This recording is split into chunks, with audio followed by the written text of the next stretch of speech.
Welcome back. Foreign ministers of the UK, US, Canada and Australia say they're deeply concerned by China's imposition of new security laws for Hong Kong. In a joint statement, they warn the legislation will curtail people's liberties and erode the territory's autonomy. Meanwhile, thousands have protested against the new laws, which activists say may be used to suppress political activity. Let's speak to the former British governor of Hong Kong, Lord Patten. Chris Patten, thanks very much for being with us.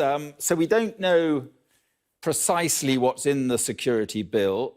So can we be sure it is a threat to the high degree of autonomy or the end of one country, two systems? Well, we can if they go ahead, as they've said, in which case it would be a very, very sad and bad day for Hong Kong and a bad day for the world, really, because it would demonstrate that China is, or the Chinese communist regime is a regime that nobody can trust. It breaks its word at will. We know that's been happening elsewhere, but to see it happening in this sort of comprehensive way in Hong Kong would be deeply sad and help to destroy a great city, snuffing out the aspirations of so many millions in Hong Kong.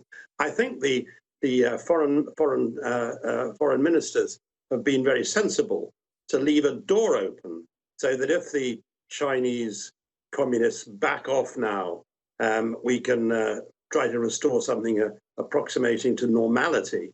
They've said that if that happens, there should be an effort to promote reconciliation between the community and the government, and I guess, insofar as that's possible, with Beijing. I think they're sensible to leave that door open. But by and large, I think it's an example of how outraged liberal democracies and other countries around the world are by China's continuing bullying behavior, taking advantage of the fact that so many of us are preoccupied with fighting a pandemic, which got as bad as it did, partly because of the mendacity and secrecy of the Chinese Communist Party, despite those brave doctors in Wuhan. Yeah, I mean, sedition and subversion could cover many things. Do you fear Chinese security forces could operate widely in Hong Kong and people being taken to the mainland for trials, that sort of thing?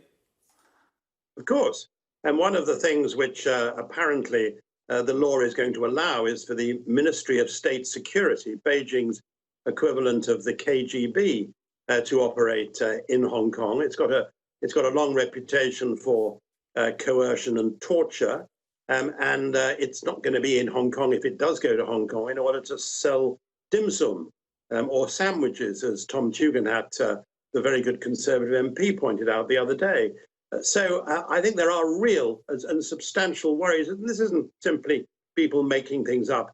The Hong Kong Bar Association, like lawyers all around the world, has picked apart the proposals and shown how they're not only out of line with the basic law, out of line with the joint declaration, a treaty that we signed with China, but also completely contradict the International Covenant on Civil and Political Rights, which is supposed to exist in Hong Kong.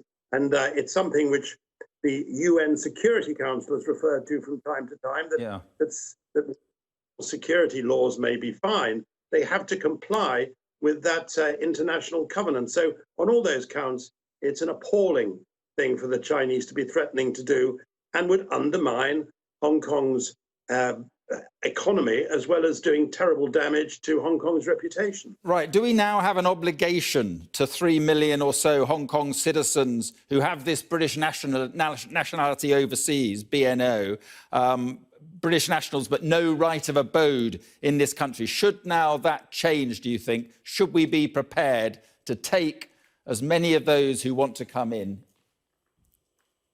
Well, I think Dominic Raab has made it clear that if the Chinese communists go ahead with this law and ram it through Hong Kong, promulgating it rather than allowing the Legislative Council to debate it. And one of the things which, of course, is clear is the Chinese are doing this partly because they're terrified witless of the Legislative Council elections in September, which would almost certainly result in a pan-democratic majority being elected, because people are so outraged about what's been happening over the last year. So I think that the Chinese want to ram this through if they possibly can, without any consultation, and that would be hugely damaging. And in those circumstances, I think Mr. Raab today made it clear that we'd look at the rights of people who are, and it's not as many as you suggested, not nearly as many, the rights of those who have what are called BNO passports, and extend their rights with a possibility further along of them being able to live here permanently. But I think that it's worth remembering that some of those who are the sort of quislings for this policy, who are standing up for it in Hong Kong, and there aren't many of them who are members of the government, actually have full British passports. It's outrageous. It's extraordinarily hypocritical. Yeah. But there it is. Things one has to deal with. As you and I will remember from our time there, very often the people who were most enthusiastic about Chinese communism all had passports in their back pockets to get out if necessary. Yeah, I mean, but that brings me to my next point. I mean, how can we talk about democracy and freedom in Hong Kong if we never really gave the people of Hong Kong that democracy at all until the last moment when it was, you know, I mean, there is an argument there that keeps being used by China, in fact. Well, I tell you for this. First of all, one of the reasons why Hong Kong didn't have full democracy was whenever it was proposed, Chinese officials would say, you mustn't do that. If you do that, people in Hong Kong will think you're preparing them for independence, like Malaysia or Singapore. So don't allow any democracy. We introduced steps which just made sure, and the Chinese allegedly agreed with this, that Hong Kong would have a reasonably accountable system of government. And the Chinese themselves promised that after 1997, Hong Kong would be able to determine its own rate of democratic development. But this isn't particularly about democratic development. This is about the rule of law. This is about the politicization of judges. This is about introducing into Hong Kong what are regarded as crimes in communist China, the sort of crimes in communist China which have led to over 1 million people in Xinjiang being locked up in what amount to concentration camps. So this isn't just about voting in elections, though I'm in favor of that. And it's fear of that which has partly provoked what the Chinese are up to. It's about all those more basic rights, which are so important not only to individual citizens, but also to the business community. One reason why Hong Kong has dealt so much better with the pandemic of coronavirus and other places, it has a free media. So people were able to report what had been happening in China and take action in sufficient time. So, I mean, the US now effectively says Hong Kong is basically China and they all treat it as having no special status. It is now basically part of communist China. I mean, should we do the same, or is that exactly what China would like us to do? No, it isn't what China would like us to do. Let's be clear that China is what's creating the problems in Hong Kong. They're all completely unnecessary over the last year or so. It's worth remembering that the act you're talking about, the Hong Kong-US Act, was actually got through Congress while I was governor, and I used to go and lobby for it in Congress and for most favored nation status for China as well as Hong Kong, because I always believed that we wanted to safeguard the economy of Hong Kong. I don't think we should take any measures which make it more likely that people in Hong Kong will lose their jobs, will want to emigrate, or will lose their prosperity. I think that would be wholly wrong. But I do think we're going to have, if the Chinese press ahead with this, we're going to have to look at our whole relationship with China and make sure that Chinese communists pay a price.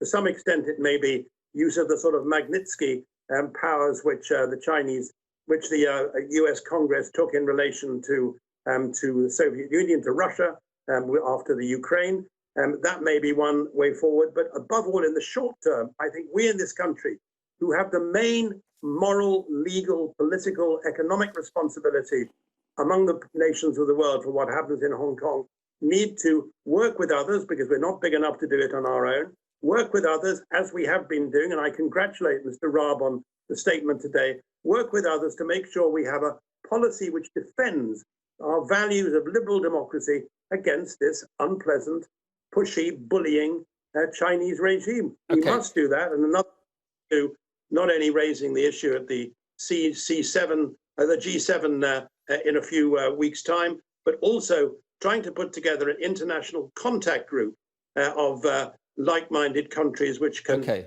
play the role of friend to Hong Kong in the years ahead, ahead of us. Okay, just a minute to go. Just finally, wasn't this all inevitable when you stood there in the rain in Hong Kong with all the ceremony going on and handing over to China? Surely in the back of your mind, you thought, well, something like this is inevitable before the 50 years is out. And anyway, you know, it becomes China's to do what they want within 27 years' time anyway. Wasn't this all inevitable?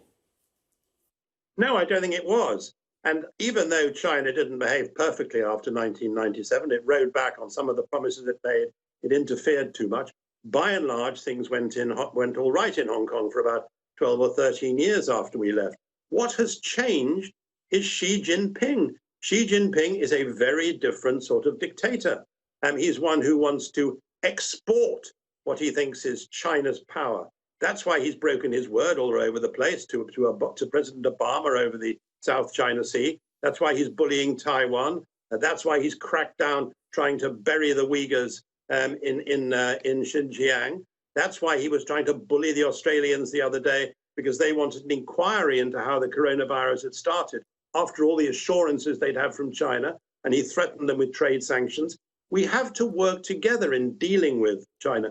I'm not saying we have to end our relationship. You can't end your relationship with a country, however unpleasant its regime, which is responsible for 1.3, 1.4 billion people. But you have to ensure that if you reach agreements with them, they stick to them. Okay. Otherwise, you're dust.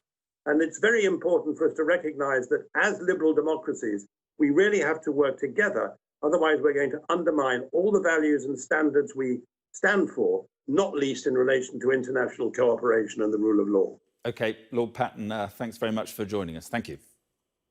Thanks very much.